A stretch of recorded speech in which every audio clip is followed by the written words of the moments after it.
Unlike Resident Evil 1, the A and B campaigns are concurrent, meaning that they're happening at the same timeline. That means that in order to get the full picture of the story, we need to go all the way back to the beginning and see the story from Leon's point of view. Claire. Sherry. Leon S. Kennedy is making his way to Raccoon City. I guess he just lives out of town or something and has to constantly commute like 5 hours each day. He is likely shitting himself because he's already fucked up his first day on the job, and it hasn't even begun yet. He accidentally slept in today and is now racing into town to correct his mistake. On the way there, he finds a dead body laying in the street, and upon investigating it, he's swarmed by the undead. Running into the alley behind a diner, he saves one Claire Redfield. They escape into a police car, surprise zombie, truck crash, yada yada yada.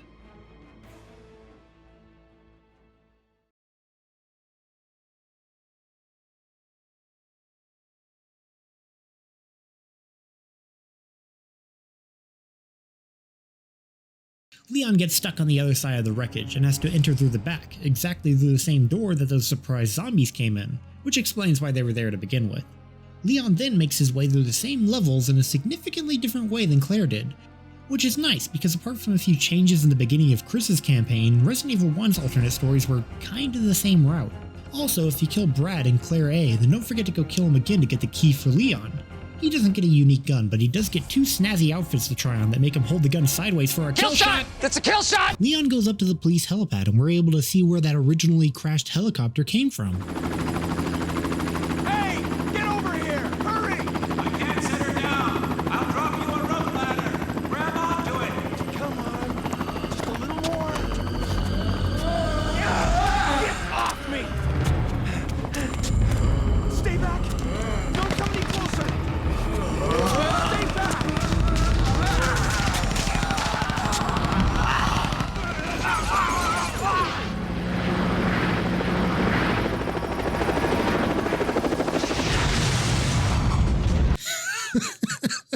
Holy shit. You shot the fucking pilot. How do you fuck up that bad? Why didn't you go for the ladder? Why didn't the guy in the helicopter warn you of the surprise zombies that he somehow didn't see before? Why is this entire cutscene such a fucking mess? Later in the game, we actually come back to this helicopter and we extinguish its fire? Yeah, so it gets a little complicated, I guess. Resident Evil 2 is a game that tries to have its cake and eat it too. It tries to have 2 different story modes that apparently take place at the same time, but a lot of the puzzles that we end up solving end up taking place the exact same way they did in Claire's. I definitely feel like there's some sort of disconnect between what the game is trying to pull off and what it actually does. Instead of doing the exact same puzzles that Claire did in her story, we should be doing unique puzzles that Claire maybe had no idea even occurred because we fixed it before she got to it. But because of the way the game handles it, we can't even have a consistent canon between the A and B scenarios. It's unfortunate and a little repetitive, but it's not a game breaker. There are enough changes to justify playing through the game again. As Leon explores the station, a lot of the same kinds of puzzles and items are found, and may I just point out how beautiful these puzzles are. I found myself exploring new areas for ammo or health and organically finding the items I need. This led me to often having at least 2 key items on me at all time, and constantly giving me a direction on where to go next. I never got lost because every area was so memorable and they just happened within such a short time frame I never forget any area by the time I go back to get the key item needed for a particular room. It's an extremely fluid puzzle game with little wasted time. Unlike Resident Evil 1 where it's this water redirection puzzle or the long cutscene where you have to rotate the floor around. Or at least for the most part. The game can be organized into 3 different areas depending on where you are in the story. You begin at the police station, then you go to the sewers, and then finally you end at the laboratory. But there's this brief section in between the end of the police station and the beginning of the sewer section, where the item placement is a little unconventional. Basically, there's 1 key item that you need at the very top of this clock tower, but in order to get to the clock tower you need 2 specific items, a lever and you need a gear. You won't know that you need the gear though until you actually use the lever to solve the first part of the puzzle. And that means that if you don't have the specific items on you at the same time whenever you go to the clock tower the first time, then you're just going to have to walk back through all those door transitions. It's not really bad, it's just super inconvenient. It's not fun having to walk through all these doors only to realize, oh, whoops, I forgot one thing that I didn't even know was a thing that I needed. Guess fuck me then. And the beginning of the sewer level also suffers from this. You need a valve to bring this central platform up and down. But unless you played the game before, you're not gonna know that. You're just gonna have to run back to that box. Fuck you. Oh, and when you cross the platform, don't forget to bring it back up again. Because until you reach that point in the game, you're not gonna know that you're supposed to do that. But you are. You're supposed to do that. I think the speed is also helped by the fact that Claire and Leon both have equal inventory slots. When inventory management is such a crucial factor for your game, it kinda hurts to move down in slot number as you did in Chris's campaign, but Leon doesn't have to worry about that, and the side pack only helps one character even further. In fact, I might even call 10 slots of inventory overkill. Combat for Leon isn't much different from Chris in Resident Evil 1, as his main weapon is the shotgun. Except what once was a weapon that was great for taking out common zombies in a single hit, now acts as the crowd controller that it deserves to be. Leon also gets an upgrade for his handgun, which turns into the C handgun. I can only assume C means cool, because this is one cool handgun. I know what the C means custom. Please don't leave comments on this video telling me that the C means custom. The upgrade for the handgun pretty much just turns it into a 3-round burst instead of a single fire. Not a huge upgrade, but whatever. And you can find these upgrades by once again using small keys that Claire didn't have to worry about because she had a lockpick. Lastly is a Magnum that also gets upgraded for more damage. Nothing really special about it, it just deals a lot of damage very easily. It's Leon's main powerful weapon. Anyways, as Leon explores, he eventually runs into the unique enemy of the B scenario, the Tyrant.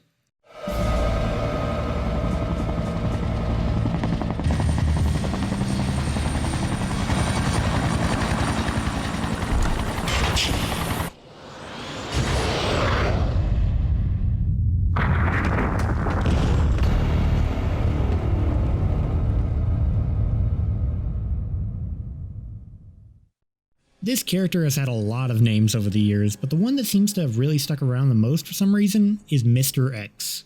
A name that was given to him by a toy company, which was then used in the novelization of the game, but really his name is just Tyrant. But he isn't the same Tyrant as the final boss in Resident Evil 1 though. That was the T2 model. This is the T3, an updated version that is much faster, stronger, and can actually take orders. I bet Wesker wishes he had that right now. Wesker, you're pitiful. Mr. X is an intimidating monster who's so powerful he isn't worth attacking. Only showing the slightest effect from being blasted in the face by a grenade launcher, he is always chasing after you with the intention of literally curb stomping you to the ground. He is so cool, at least on paper.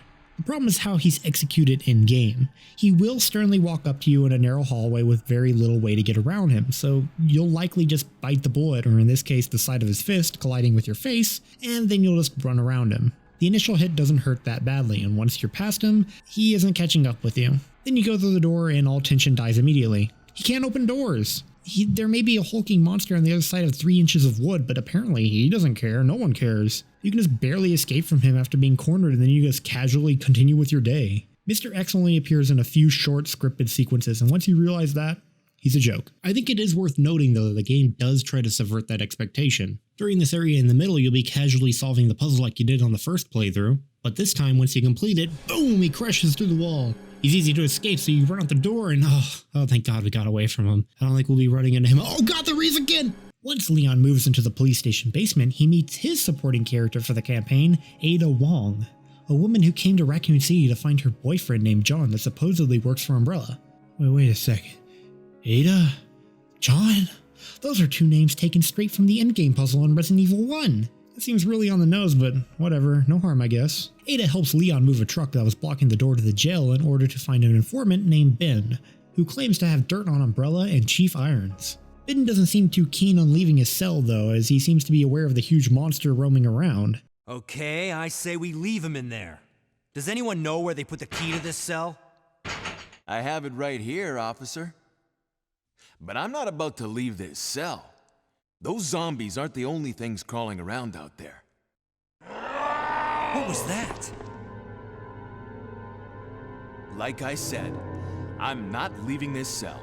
Despite refusing to help us, he does give us the info that we could escape through the sewers. Unfortunately, that area is blocked by a puzzle door. When Leon comes back with the item he needs to progress, we hear Ben scream for help.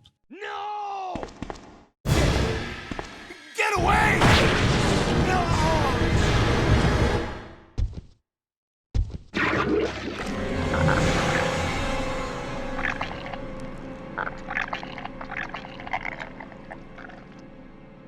It would seem that G had gotten to him and he meets the same fate as Chief Irons, but not before giving us proof needed to incriminate Irons. When Leon goes back to the puzzle door, he's suddenly ambushed by G, who then mutates into G1.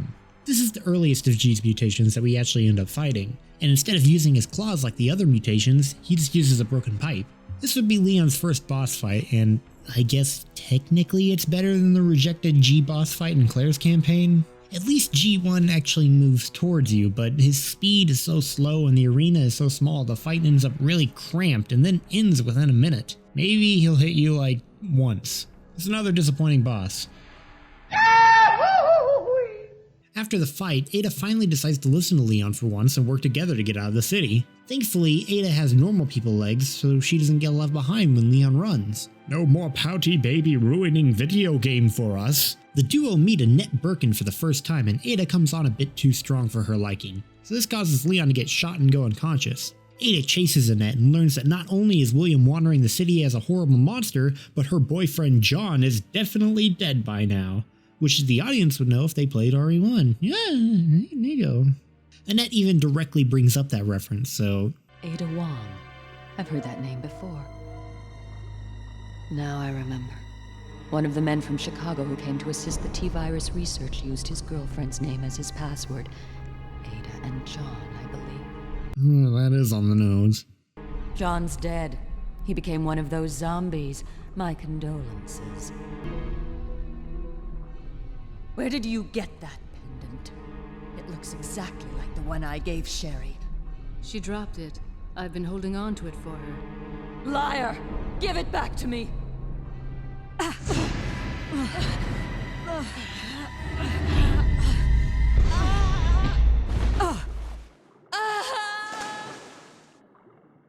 Too bad.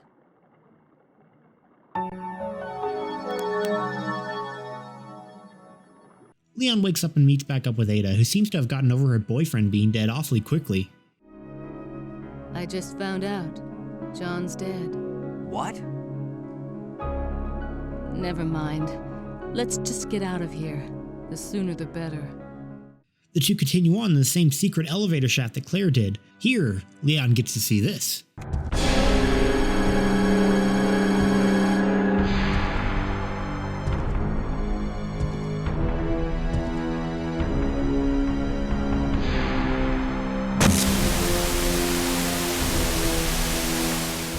God, that is so fucking cool, dude.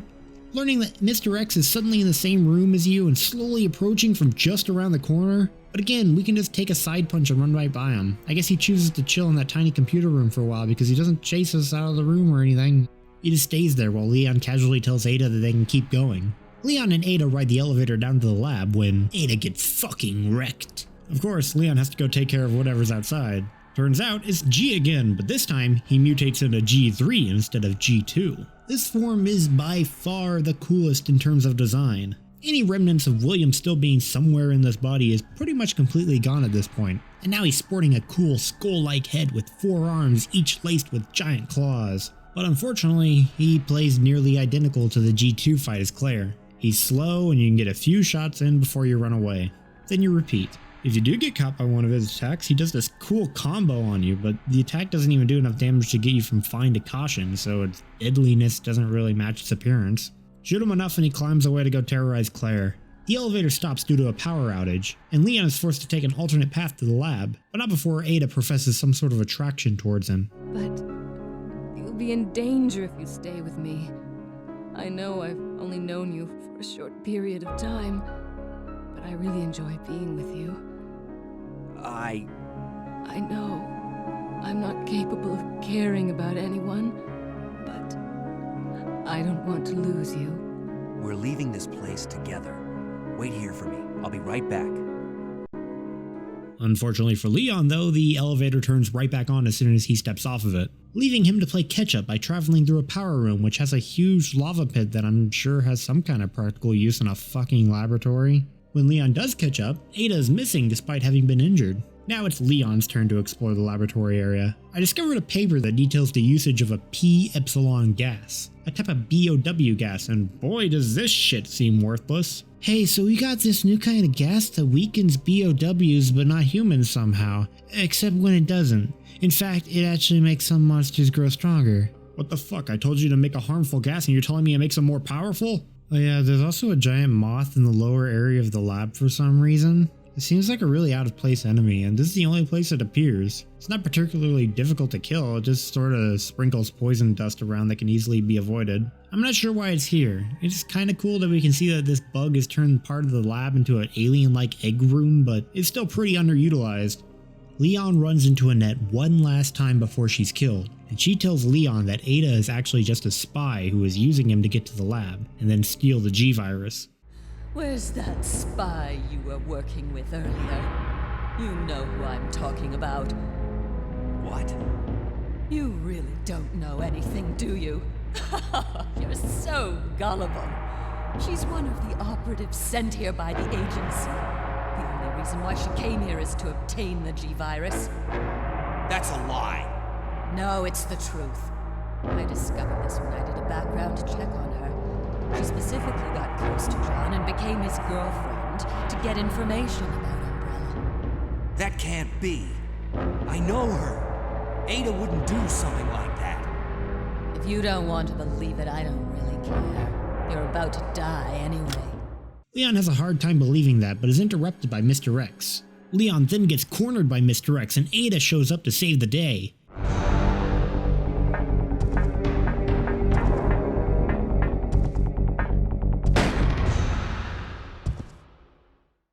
Run! Ada! Ada! Her and Mr. X team up to turn off the power grid and activate the self-destruct sequence before Ada gets really sleepy and Leon has to put her to bed. Mr. X in the meantime feels like enjoying a nice relaxing dip in the lava pit. Unfortunately, Leon has to move on for now, but before he leaves we're shown a glimpse that Mr. X might be about done in the tub. Leon gets a call from Claire asking him to pick up Sherry and then meet her at the emergency train stop. Leon does so and begins to hook up the train's power supply when... turns out that trench coat Mr. X was wearing was more than just good fashion sense. It was actually an inhibitor to prevent uncontrollable mutation, and falling in lava not only didn't faze him, but he came back stronger than ever. He is now a super tyrant.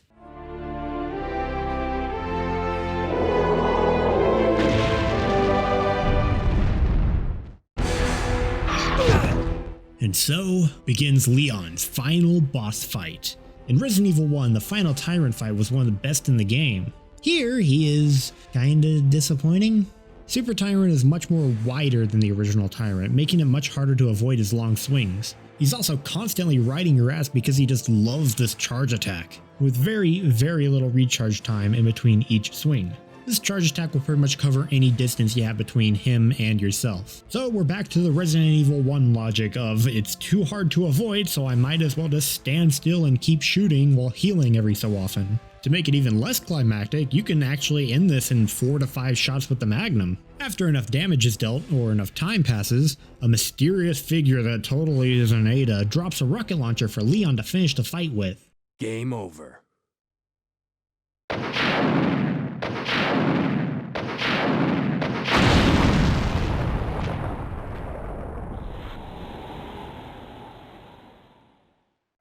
With the Super Tyrant dead, Leon can now escape the lab with Sherry and pick up Claire along the way. Claire administers the vaccine, Sherry is cured, and everyone lives happily ever.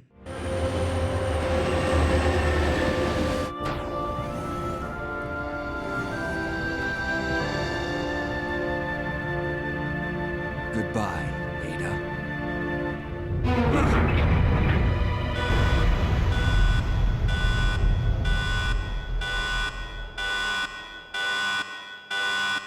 Leon goes to the back to investigate and discovers that G is still alive and is mutated out of control. This design is great for what they're trying to represent. A monster that is mutated so much that it's barely recognizable as anything other than an amorphous blob of eyes, tentacles, and teeth. An unstable creation that is honestly incredible it can still move, and which nothing short of total annihilation can actually kill it. It's so big now that it begins to tear the train apart, and somehow even activates the train's own self-destruct sequence. Time is running out, and this is final boss time. Really though, the boss is incredibly simple. More like a show than an actual test of skill. It'll start to move slowly towards the front of the car where the player is, just barely covering all the ground it has to cover before actually reaching the player, and then all the player has to do is fire enough shots of whatever they have to finish it off. Of course, G isn't dead yet. He didn't die before, he wouldn't die now, but this is giving Leon enough time to escape and tell Sherry how to stop the train. The train coincidentally stops just short of the exit, and the crew manages to flee as the train explodes, finally killing G once and for all. They just won't quit. Come on, we have to get out of here. Run!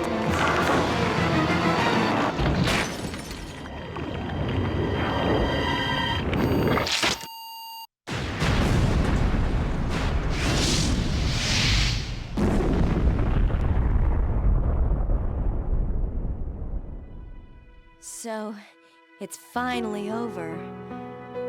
Sherry, you look terrible. Wow, well fuck you too, Claire. Finally free, Leon explains what to do next. What's wrong? Is something following us? We have to go. We don't have any time to waste. Go? Where? Hey, it's up to us to take out Umbrella. Fuck yeah!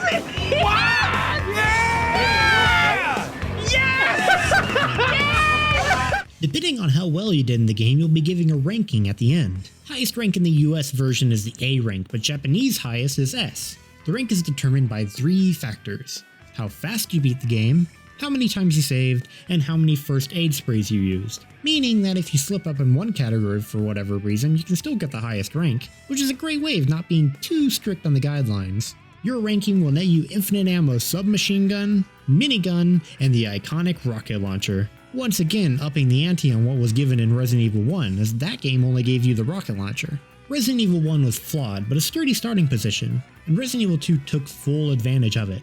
Nearly every aspect that Resident Evil 1 struggled with, Resident Evil 2 does near flawlessly. Hell, if anything is apparent of how much more improved it's become, I was able to make this whole video mostly just going through the story. If I tried that with Resident Evil 1, it would be like, Jill meets Barry, Jill fights a giant snake, Jill meets Barry, Jill fights a giant plant, Jill meets Barry, etc. Of course it isn't perfect, the voice acting and cutscenes leave much to be desired, and the characters still suffer from not having much of a personality. We just know that Leon wants to help people and Claire wants to help a little girl. I honestly can't judge the twist of Ada being a spy that took advantage of Leon because this game came out so long ago that Ada being a bad guy is common knowledge now. I don't know, if you've never seen Resident Evil 2 before, tell me in the comments if this twist caught you by surprise, but I highly doubt that anybody who would be watching this video actually hasn't heard this twist before. What actually puts Resident Evil 2's characters and stories above the first game are the strong dynamics between them. Claire's sister-like bond with Sherry, and Leon's romance with and betrayal by Ada make the characters more interesting to follow. While all Resident Evil 1 had was a basic partner relationship and the standard hero-villain dichotomy, with the only standout point being the red herring setup with Barry. Resident Evil 2 just does characters better by adding interesting personality traits as well as a mildly interesting story. While several of the bosses in Resident Evil 1 were too hard, now I feel that all the bosses in Resident Evil 2 were too easy, having none that I could really call good like I could the final fight with the Tyrant in the first game. There's also an incentive to play through the game again, not just to get the extra items or unlock different modes or whatever, but you can also play through it again just to see the other perspective of the cutscenes. Yeah, playing through the game again is not going to play the exact same cutscenes except this time Leon is in Claire's place. Certain events will have changed, some for the better, some for the worse. Like if we were to play as Leon during the A chapter instead of Claire, there would be a wonderful scene involving Ada confronting Leon at gunpoint on a bridge during the self-destruct sequence, really driving in the point of her being a secret agent, while that was kinda grazed over during the Leon B campaign. No! I promised you that we would escape. You just have to help me out here. I really wanted to escape with you, Leon. Escape from everything. Goodbye. Ada!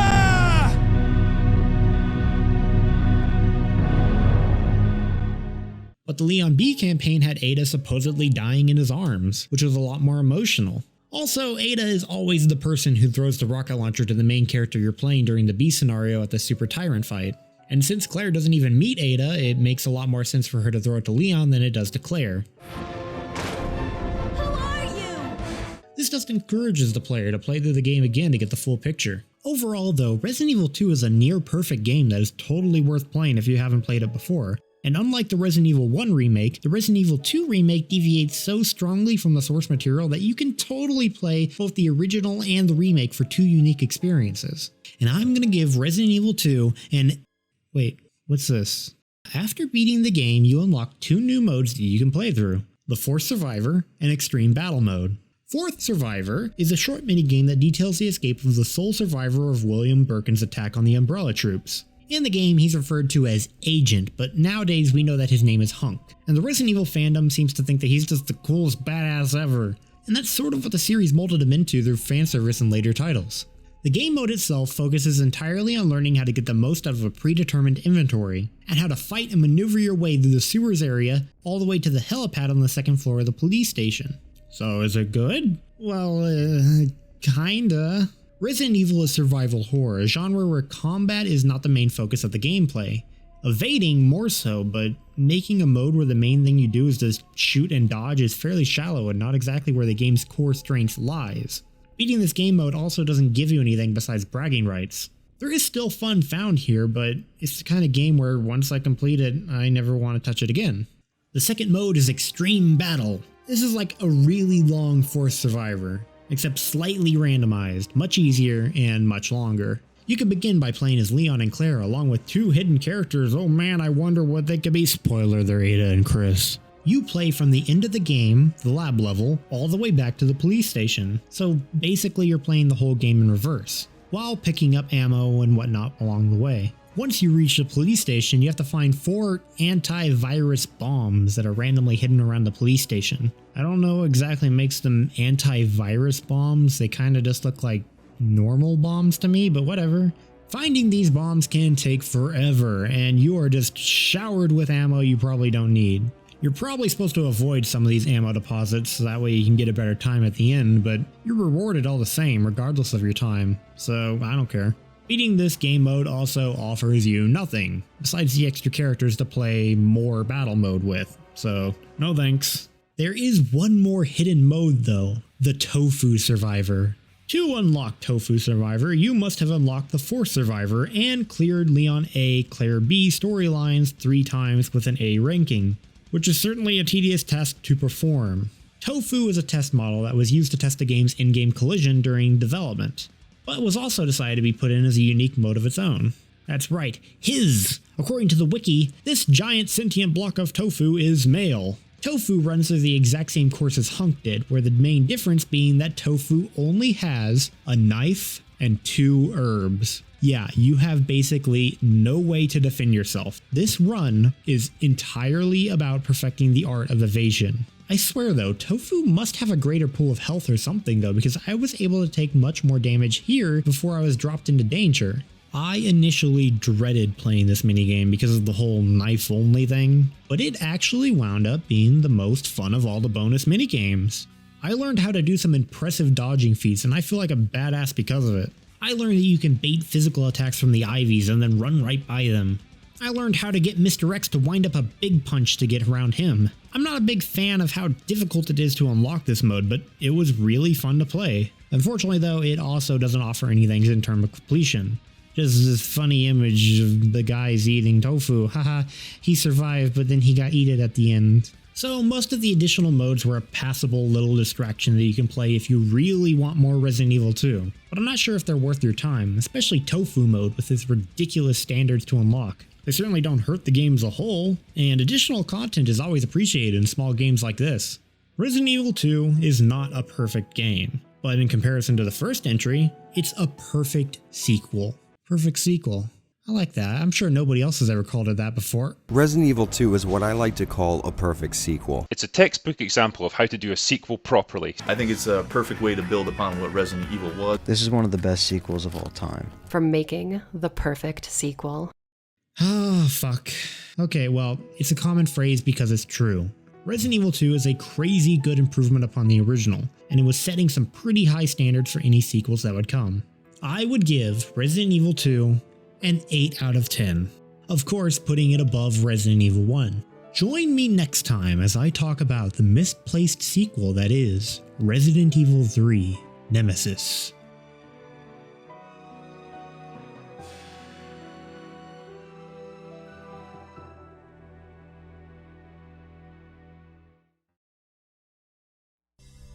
Hey, thanks for watching the second part of my Resident Evil retrospective.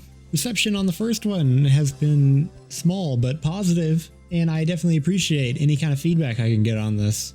Admittedly, Resident Evil 1 was probably the least interesting part of the entire series to me, because it was pretty much just explaining all the main simple mechanics of Resident Evil, and the game itself wasn't that interesting or good, but whenever it came to writing about the sequel, I found that a lot easier to write about because this sequel is so fucking fun. Things just kept popping up that impressed me, especially whenever I had the comparison to the original game right next to me to be able to see. And the game was even more fun to play through because of the HD remaster, which was amazing. It makes the game look amazing, and it was incredibly interesting to see it in a new perspective. I'm still kind of keeping these end credit things because I like making the little bouncing Resident Evil peoples. It's cute and, you know, it's fun.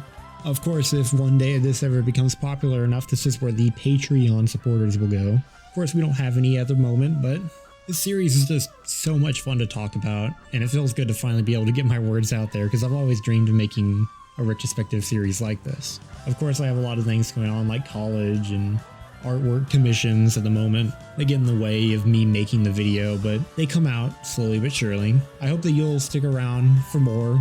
I know I've had a lot of positive comments already, and I hope that this video has only made you like it more because I learned a lot after making the first video on how to improve myself. Thank you all again for watching, and I hope you have a good day.